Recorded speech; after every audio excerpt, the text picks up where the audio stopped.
Bueno, le decía entonces que podemos comenzar. La idea es desarrollar los ejes conceptuales de las tres últimas unidades, que son las que se evalúan en este siguiente examen. Recuerden que este examen tienen ustedes una actividad obligatoria. Esta actividad obligatoria, que en su caso ya entregó, es con puntaje para el examen. Por eso es tan importante que presenten antes de la fecha que está establecida. Tienen tiempo hasta el 26 de julio para entregar. A ver, Sofía, yo voy a compartir la pantalla. Toda la pantalla.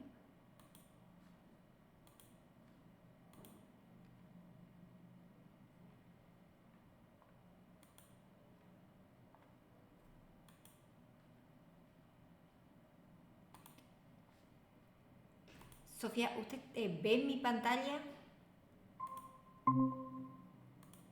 ¿Está viendo mi pantalla? Sí, ahí, perfecto, muy bien.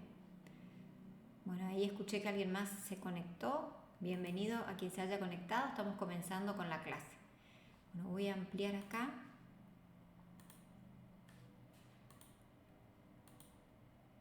¿Están viendo bien? ¿Alguien que tenga micrófono y que pueda indicarme si se ve? Ahí leo, Sofía pone que sí, perfecto. Muy bien.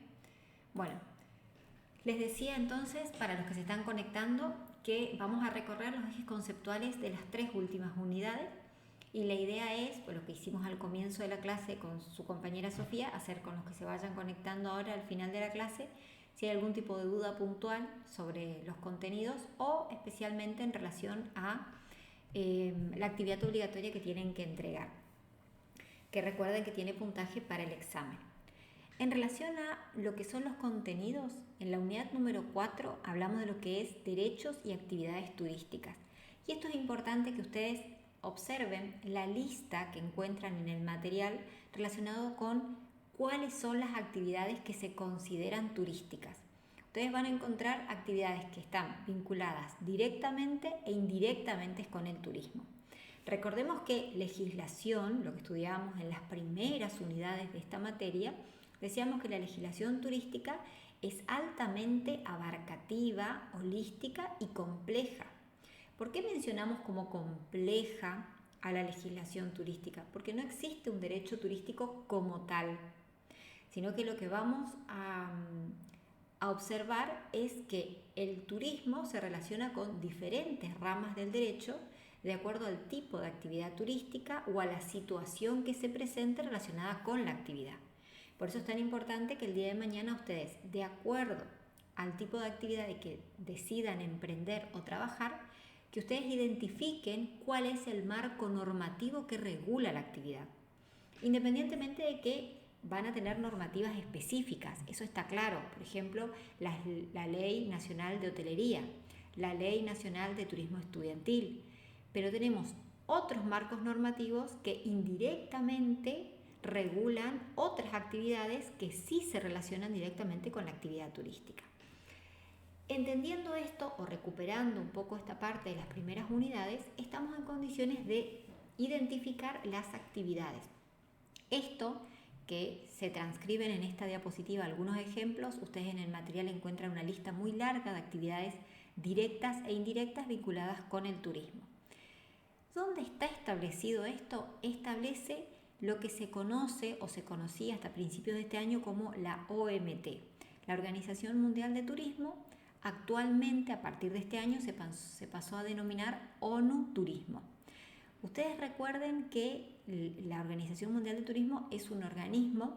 Este organismo se creó en el año 1976 y es un organismo especializado de turismo de Naciones Unidas. Por una cuestión organizativa y de cuestiones de actualización de información y demás, este año pasó a denominarse ONU Turismo. Ustedes ingresan, la página web es exactamente la misma. Como recurso complementario en el aula virtual ustedes encuentran el enlace de la OMT y eso les direcciona a lo que es la ONU Turismo. Entonces, cuando ustedes lean o vean definiciones de la OMT, estamos hablando de ONU Turismo. Estas actividades directas e indirectamente vinculadas con el turismo toma también nuestra Ley Nacional de Turismo, la número 25.997, que recuerden que siempre tenemos en cuenta los marcos que regulan la actividad a nivel macro, como la Organización Mundial de Turismo, y luego se baja a nivel nacional, provincial, municipal y demás, de acuerdo a esa pirámide de jerarquía de leyes que ustedes han estudiado en las primeras unidades. Entonces, ¿qué tipo de actividades? Servicio de alojamiento, agencias de viaje, transportes relacionados para la actividad de turismo, centros recreativos, alquileres de insumos, bicicletas, kayak, todo lo que forma parte de la organización de eventos. Y recuerden que el servicio de alojamiento son todas las modalidades. Es un camping, es un hotel, es una hostería, ¿sí? Y las agencias de viajes. No sé si alguien se conectó recientemente, tiene el micrófono encendido, si quiere cortar o si quieren hacer alguna consulta, no hay drama. Y luego tenemos las actividades indirectas vinculadas al turismo, que está planteado como por ejemplo la venta de artesanías, que eso lleva a revalorizar mucho lo que es la cultura local, más que nada relacionado con lo que es la parte patrimonial de la actividad turística. Ustedes recuerden, esto estudiaban en Introducción al Turismo y después en la parte de patrimonio van a volver a profundizar.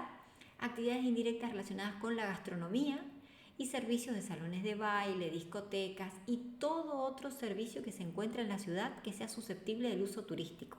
Por ejemplo, una panadería, una cafetería, por ejemplo, una estación de servicio. Todas son actividades indirectas vinculadas al turismo y necesarias, por supuesto, para que se preste esta actividad.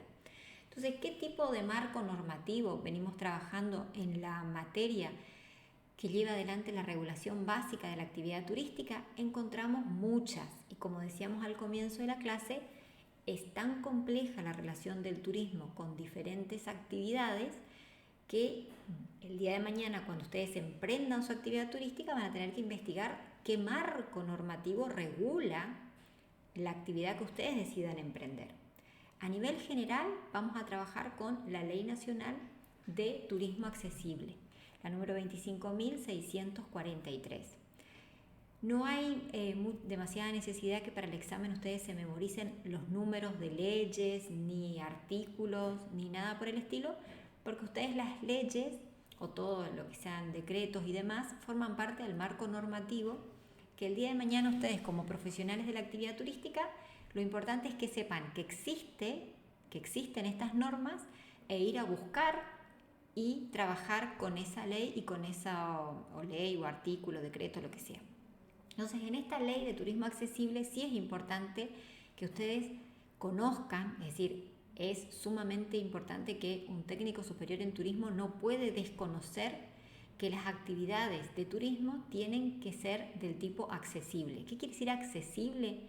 Que permitan o que posibiliten la plena integración, tanto física, funcional como social, de todas aquellas personas y visitantes, y esto a su vez es para el visitante o turista, pero también es para mejorar la calidad de vida de la comunidad receptora o de la comunidad local. Recuerden esta visión sistémica de sistema turístico. ¿Para quiénes? Para personas con movilidad y o comunicaciones reducidas, obteniendo durante las mismas la satisfacción individual y social del visitante. Que ustedes recuerden que cuando estudiaban Introducción al Turismo y leían recreación, turismo, tiempo libre, todas las personas viajan justamente para poder satisfacer esa necesidad de uso, de recreación y de tiempo libre. Entonces no pueden desconocer de que el turismo tiene que estar planteado desde la accesibilidad y la ley de turismo accesible establece estas pautas de integración respecto de las actividades recreativas, turísticas y culturales. En este caso yo les recomiendo que para el examen ustedes vuelvan sobre el material que tienen en el aula o en el material de clase, las diapositivas, y lean sobre los aspectos generales de esta ley. Lo que es importante es que ustedes sepan que existe un marco normativo, no solamente la Ley de Turismo Nacional Accesible, sino que además existen las directrices de turismo accesible que establece pautas para la preparación tanto de la infraestructura como del equipamiento para que efectivamente sea accesible. Entonces, ustedes el día de mañana, cuando vayan a construir su alojamiento, cuando vayan a refaccionar su agencia de viajes, cuando vayan a implementar un servicio gastronómico, vayan a prestar un servicio, sepan que pueden prestar un servicio desde el concepto del turismo accesible y pueden adecuar desde estas directrices de turismo accesible, adecuar el equipamiento y la infraestructura a los criterios establecidos para lograr esa accesibilidad. Y recordemos que es una demanda que requiere de este tipo de servicios, y cuando el grupo de personas que tiene algún tipo de incapacidad, ya que sea esa incapacidad sea permanente o sea transitoria, al tener esa capacidad restringida, la persona va a comprar aquellos servicios que le permite una verdadera accesibilidad, y cuando viaja no viaja solo, viaja con un grupo de amigos, de familia y demás que los acompaña. Por lo tanto, es una demanda insatisfecha todavía, en donde hay muy pocos prestadores de servicios que se caracterizan por prestaciones de servicios que sean originales. En el video que acompaña a la materia y en algunas de estas imágenes que acompañan las diapositivas, fíjense cómo cada vez se nos está haciendo más frecuente ver el tema de la accesibilidad para las playas, por ejemplo, que les digo que es un campo interesante y muy bien ganado. Y después lo que forma parte de la accesibilidad para personas discapacitadas en áreas protegidas nacionales. Entonces hay un sistema de protección integral de las personas con discapacidad que establece promover el turismo accesible dentro de las áreas protegidas nacionales. Entonces encontramos no solamente rampas, sino cartelería en braille, encontramos centros de visitantes que tienen autoguiado o servicio de guiado mediante audífonos e información grabada en diferentes idiomas.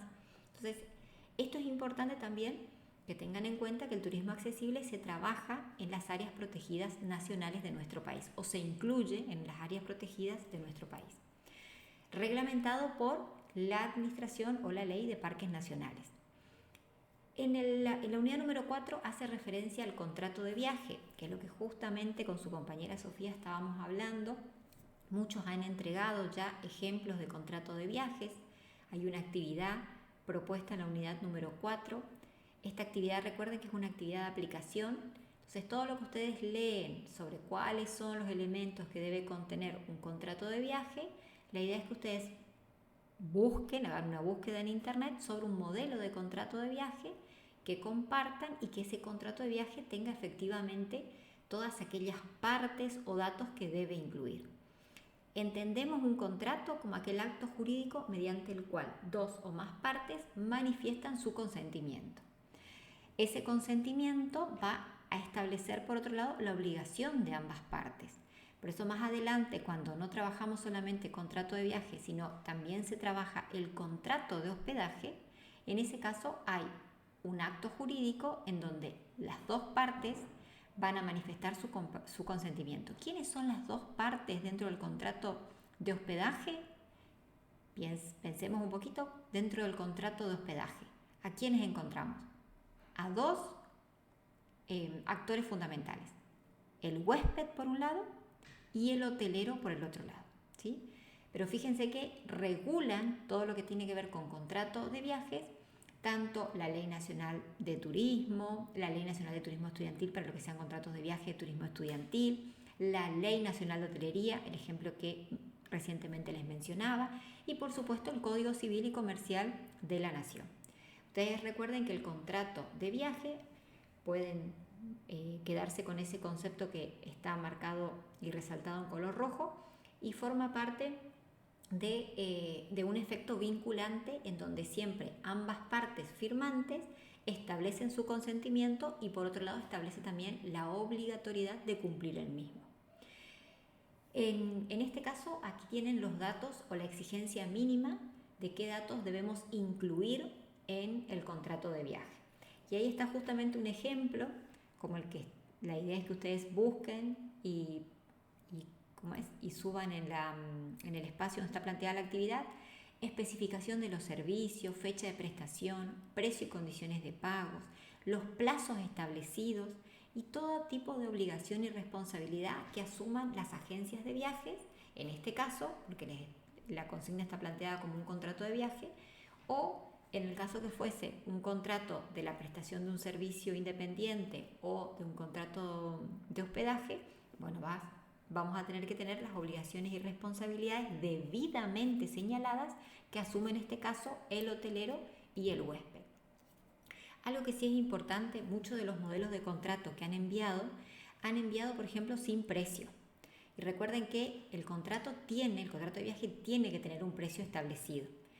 Y muchas veces el contrato de viaje tiene los datos, los primeros, los servicios, la fecha de prestación, los datos de la agencia de viaje, los datos del cliente. Tiene eso en la primera parte y después está acompañado de otra parte que generalmente tiene un título que se denomina condiciones generales. Y en las condiciones generales es donde establece todos estos derechos y obligaciones que tiene el cliente y el prestador de servicio. Para que ustedes se den una idea, cuando compran un boleto, ya sea un ticket aéreo o más simple, un boleto de colectivo o de ómnibus, dan vuelta el boleto y detrás tienen detalladas las condiciones generales. Y ahí dice, en caso de que ustedes quieran el reintegro, quieren dejar el pasaje abierto, quieren hacer algún tipo de modificación o cambio, bueno, todo eso forma parte de plazos establecidos, lo que se menciona en el ítem número 4, y muchas veces va acompañado del contrato de viaje y se menciona como condiciones generales, ¿sí? Pero tengan presente esto sí porque es importante también, no solamente para la actividad, sino para su examen. En relación al servicio de transporte, también claramente el servicio de transporte automotor en Argentina, todos los medios de transporte están regulados y tienen su organismo de aplicación específico que se encarga de regularlo. Por lo tanto, el servicio de transporte automotor en Argentina está regulado a través de la Comisión Nacional Reguladora de Transporte, que es lo que ustedes encuentran bajo las siglas de la CNRT. Mismo ejemplo que les digo porque quizás muchos de ustedes han viajado en colectivo, han tomado alguna línea de larga o media distancia. Cuando uno sube al colectivo, o si no, observen cuando vean pasar un colectivo de línea regular de cualquiera de las empresas de sus provincias, generalmente figura al costado donde sube el pasajero, en la puerta de acceso, un cartel donde figura un 0800 y figuran estas siglas CNRT, que significa Comisión Nacional Reguladora de Transporte. Y es el organismo que se encarga de establecer la inscripción y la habilitación del servicio de transporte automotor para el turismo. Y también dentro de lo que es la reglamentación del transporte automotor encontramos algunas definiciones importantes como por ejemplo, ¿qué es contingente?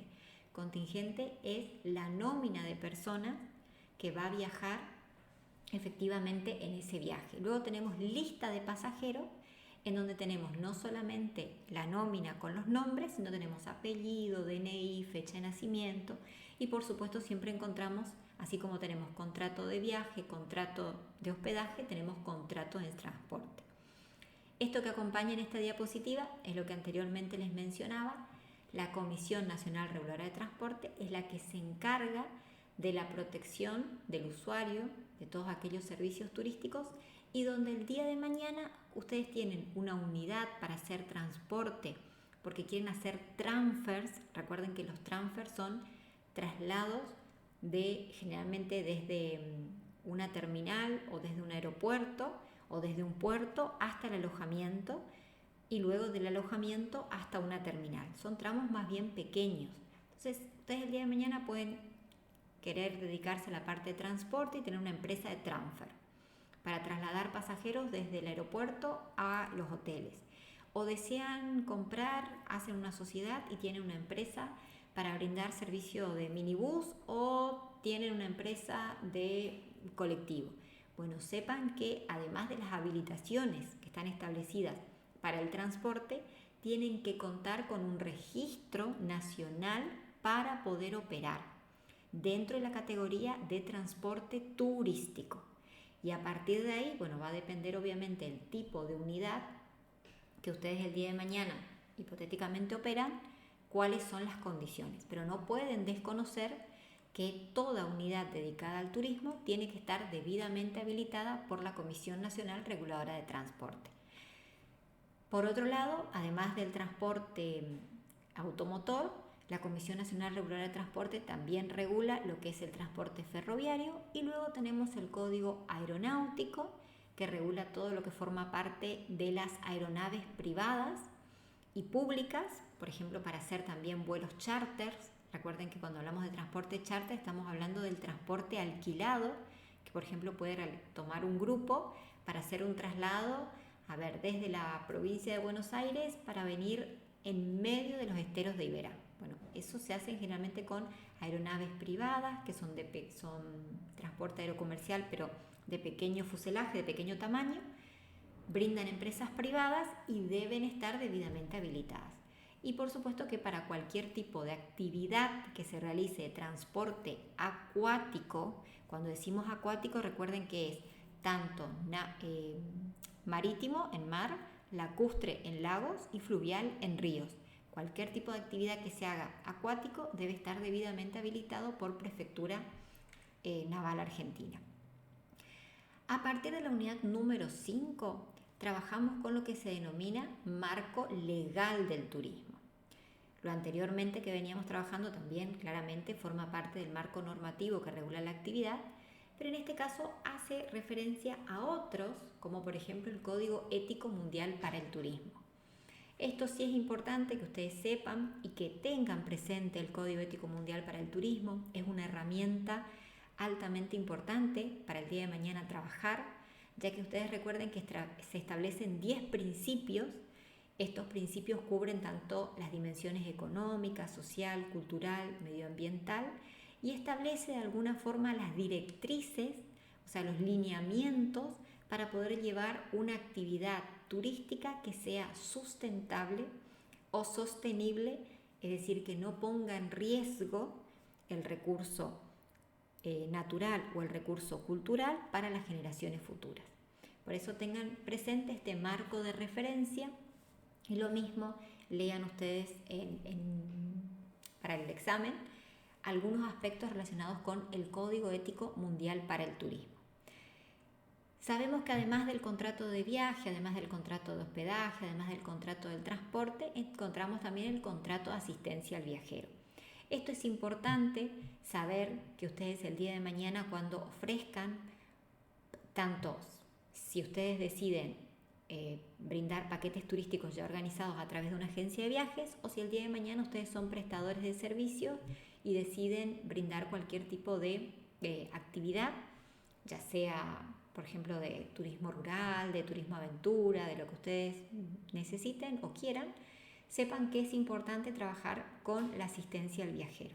Entonces, el contrato de asistencia al viajero, ¿qué es? Forma parte de justamente asistir al pasajero. Cuando decimos asistir, forma parte de acompañar, socorrer, cuidar. Ahí tienen bien resaltadas dos situaciones, dos párrafos, uno que dice asistir y el otro que dice situaciones no previstas. Es acompañar al pasajero en caso de, por ejemplo, si fuese un paquete todo organizado de un viaje a Europa, si incluye asistencia al viajero y el pasajero perdió el equipaje o tiene demora del equipaje, es una situación no prevista que tiene incluida.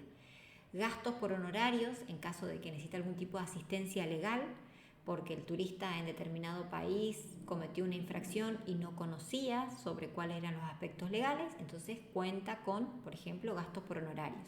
También traslado del beneficiario en caso de fallecimiento. Recuerden, esto también está en el material de clase, se menciona que muchos países, en realidad la mayoría, pero por ejemplo en el caso de Europa, requiere para poder ingresar, la Comunidad Europea tiene un tipo de contrato que está relacionado a un tratado que hay en la Comunidad Europea, en donde ningún turista puede ingresar a la Comunidad Europea sin tener ese tipo de asistencia al viajero que justamente permite la repatriación en caso de fallecimiento del turista. Y ahí van a ver un modelito de voucher, no sé si se llega a apreciar bien en la diapositiva, pero figura asistencia médica, dice medicamentos ambulatorios, compensación por pérdida de equipaje, bueno, pueden ustedes observar y si no, descargarse de internet cualquier voucher de asistencia al viajero y van a poder leer todo lo que tiene incluido. Dentro de lo que es el marco legal del turismo estudiantil, encontramos la ley 25.599. Si bien, esto recuerden, yo les aclaré, hicimos una observación en el foro de presentación de la unidad, cuando decíamos, bueno, la Ley Nacional de Agencias de Viajes, así tal cual la conocíamos y tal cual están habilitadas las agencias de viajes actualmente en Argentina. Bueno, esta ley, como fue derogada, entonces la Ley de Agencias de Viajes es la que fue derogada, pero no la Ley de Turismo Estudiantil. Por eso es importante tener presente de que la Ley Nacional de Turismo Estudiantil establece de alguna forma un marco regulatorio con los requisitos que deben contar las agencias de viajes para poder prestar este servicio a contingentes estudiantiles. Entonces, hace mención también de que las agencias de viajes deben tener una autorización para poder operar el turismo estudiantil y establece una de las cuestiones que es lo que se denomina la cuota cero. ¿Qué es la cuota cero? Es un seguro de viaje en caso de que la agencia de viajes incumpla con el contrato. Entonces, la cuota cero viene a ser un fondo de turismo estudiantil que está creado justamente para brindar seguridad al estudiante que paga su viaje o los padres que pagan el viaje. Dentro de lo que es la Ley Nacional de Hotelería, esto sí, fíjense en el material cuando menciona el concepto, hace referencia a la Ley Nacional de Hotelería 18828 y su decreto reglamentario 1818. Recuerden que son leyes y marco normativo del decreto de la década del 70, que claramente han tenido decretos reglamentarios que han actualizado esto. Por eso es tan importante dentro de la actividad turística estar siempre atentos a actualizaciones, a modificaciones y demás de lo que forma parte de la actividad. Y establece que deben inscribirse en el Registro Hotelero Nacional todos aquellos establecimientos que ofrezcan normalmente alojamiento en habitaciones amuebladas mínimamente una noche a personas que no constituyan su domicilio permanente en ese establecimiento. La Ley Nacional de Hotelería establece el marco normativo para hoteles, para moteles y para hosterías. Entonces establece categoría de 1 a 5 estrellas para los hoteles y de 1 a 3 estrellas para las otras categorías, las otras clases mencionadas. Pero es importante saber de que existen marcos normativos relacionados con la actividad hotelera que reglamenta también a nivel provincial. Entonces es importante, ustedes el día de mañana habilitan un alojamiento turístico, bueno, reconocer que está la Ley Nacional de Hotelería, tener en cuenta lo que establece y a partir de ahí investigar qué tipo de marco normativo hay a nivel provincial. Por ejemplo, ahora se está trabajando en muchas provincias con el tema de la reglamentación de la modalidad glamping. Recuerden, el glamping es cuando nosotros hacemos referencia a la combinación de glamour con camping. Entonces, el glamping viene a ser una modalidad de camping, pero más lujoso, en un entorno natural, con habitaciones privadas, y son esas imágenes que seguramente han visto, y si no pueden buscar en internet, que se denominan a esas construcciones los domos, en donde son verdaderas habitaciones confortables y privadas. Dentro de lo que es el marco normativo de hotelería, establece, bueno, esto que les mencionaba anteriormente, una serie de requisitos para poder establecer y homologar justamente, por ejemplo, los hoteles de categoría de 1 a 5 estrellas o los moteles y hosterías de 1 a 3 estrellas. Y esto sí, también les voy a indicar que tengan especial atención para el examen, leer sobre derechos y obligaciones que se encuentran en el contrato de hospedaje. Ustedes recuerden que el contrato de hospedaje, decíamos anteriormente, es ese contrato que se celebra entre el hotelero y el huésped para justamente brindar alojamiento. Por eso menciona para pernoctar. Recuerden que pernoctar es el equivalente a alojarse o hacer noche en el alojamiento, forma parte de la estadía, y los servicios adicionales que ofrezca ese establecimiento. Entonces, una vez que el huésped acepta, ¿cuándo acepta? Cuando paga el precio. Y a partir de ahí entran entra en vigencia el contrato de hospedaje, donde se establecen derechos y obligaciones. Entonces, ¿cuáles son los derechos y cuáles son las obligaciones que debe tener un huésped y cuáles son las que debe tener un hotelero? Eso, por favor, fíjense en el material, y hace referencia, por ejemplo, a que el huésped tiene derecho a recibir efectivamente por los servicios que ha abonado. Es decir, si abonó por un hotel 3 estrellas que decía que tenía aire acondicionado y pileta climatizada, tiene que tener sí o sí ese servicio. Y, por ejemplo, ¿cuál es el derecho que tiene el hotelero en caso de que algún huésped ponga en riesgo tanto al personal del hotel o a el resto de los huéspedes? Puede, disculpe que se me borró la palabra, tiene el derecho de admisión, es decir, puede permitir que ese huésped justamente no pernocte porque puede poner en riesgo, les decía, al personal del hotel o si no a todos los demás huéspedes. Dentro de este marco legal también algo habíamos hablado en la parte de la Ley Nacional de Turismo Accesible, que decíamos que también se lleva adelante dentro de las áreas protegidas nacionales. También encontramos la Ley de Parques Nacionales. Al igual que les mencionaba anteriormente, la Ley de Parques Nacionales no hay necesidad de memorizarse números de leyes ni nada, pero sí saber que existen y saber que cuando hablamos de parques nacionales integra todas aquellas áreas naturales protegidas, es decir, parques nacionales, monumentos naturales o reserva nacional. Por lo tanto, el día de mañana, si ustedes van a realizar actividades, visitas o algún tipo de prestación de servicio dentro de alguna de estas áreas naturales protegidas, deben, o al revés, no deben desconocer cuál es esta ley y qué es lo que establece, ¿sí? Que muchas veces los turistas dicen, bueno, quiero llevarme esto de recuerdo. No existe ningún tipo de recuerdo. Hay actividades que no se pueden hacer, se deben respetar los senderos, sí o sí, en el caso de contingentes, o sea, de grupos grandes, deben estar acompañados por guías. Esos guías deben estar habilitados por parques nacionales. Bueno, una serie de reglamentación que se incluye dentro de la Ley Nacional de Parques Nacionales. Entonces, aquí sí entramos en la última unidad. Esta parte es breve. Hace referencia a los organismos que controlan la actividad turística. Tenemos diferentes organismos que controlan la actividad turística. Nosotros en nuestro país hemos cambiado, no solo nosotros, en muchos países del mundo han cambiado de categoría de ministerio a secretaría, direcciones de turismo, básicamente independientemente del estado que tenga el área de turismo dentro de un estado, forma parte siempre del organismo de aplicación que se va a encargar de implementar y controlar la actividad turística dentro del país. Esta ley nacional, recuerden que está establecida dentro de los principios de la ley 25.997, que ya trabajamos en la unidad número 3, y forma parte este organismo de aplicación de establecer las infracciones, las sanciones y, por supuesto, tanto proteger al turista y también al prestador de servicios. Ustedes van a observar que dentro de la lista encontramos Ministerio de Turismo, o si no es ministerio pueden encontrarlo bajo el nombre de Secretaría. Actualmente tenemos Secretaría de Turismo y Deporte de la Nación.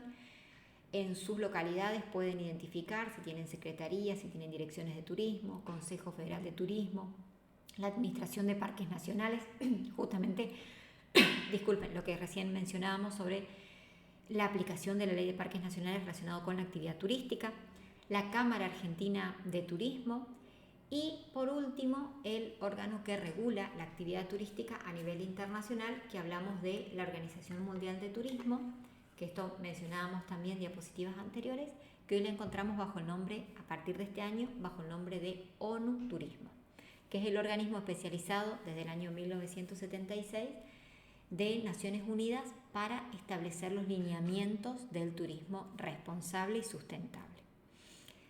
Y aquí llegamos con las consignas de la actividad obligatoria. Esto hago breve porque muchos de ustedes seguramente ya están elaborando o ya han entregado, como el caso de su compañera que me contaba Sofía al comienzo de la clase. Tienen que seleccionar un tipo de empresa de servicios turísticos de cualquier tipo, indican el nombre de esa empresa y establecen los números de leyes que ustedes consideran que regulan la actividad. Fíjense que si ustedes vuelven sobre la clase, la primera que tuvimos en Google Meet, que recuperamos algún marco normativo, alguno de los marcos normativos, y a partir de esta clase ustedes pueden encontrar muchas leyes que pueden considerar que están relacionadas con la actividad turística de la empresa que ustedes han seleccionado. Luego tienen que definir turismo accesible, explicar la importancia, esto teniendo en cuenta la Ley Nacional de Turismo Accesible, y luego seleccionar una empresa de alojamiento turístico, cualquiera de ellos, y caracterizar el alojamiento, la ubicación, los servicios, y tienen que indicar qué tipo de directrices de accesibilidad cumple el establecimiento. Para eso, en la unidad número 4, ustedes tienen un enlace que hable sobre directrices de accesibilidad en alojamientos. Recuerden los criterios de evaluación que son importantes cumplir, la presentación, por favor justificar los textos, si quieren incorporar imágenes siempre se valora eso, y la fecha de presentación tienen hasta el 26 de julio. Recuerden que esta actividad es importante porque la actividad es con puntaje para el examen final, ¿sí? Bueno, acá la veo a Solange conectada, Sofía, bueno, dos estudiantes valientes que se han conectado a la clase de hoy. No sé si tienen algún tipo de duda, consulta puntual sobre la clase, o las escucho o las leo, como ustedes prefieran.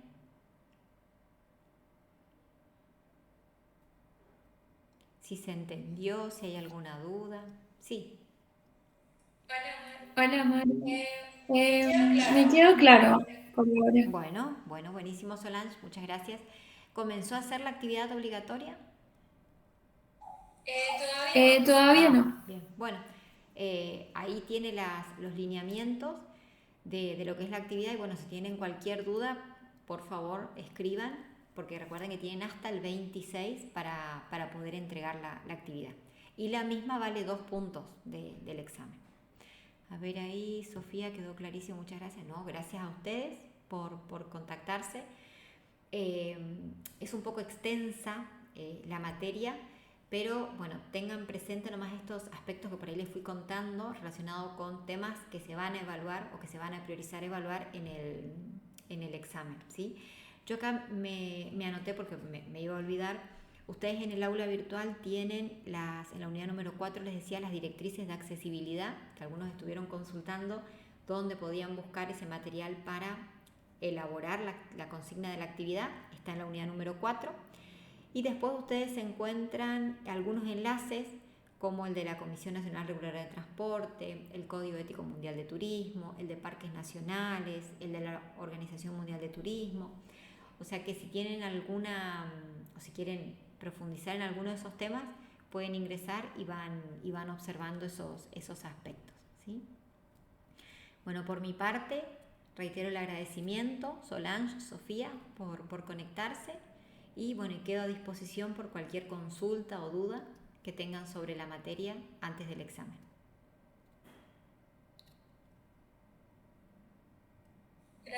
Gracias. No, ustedes, gracias, buenas tardes.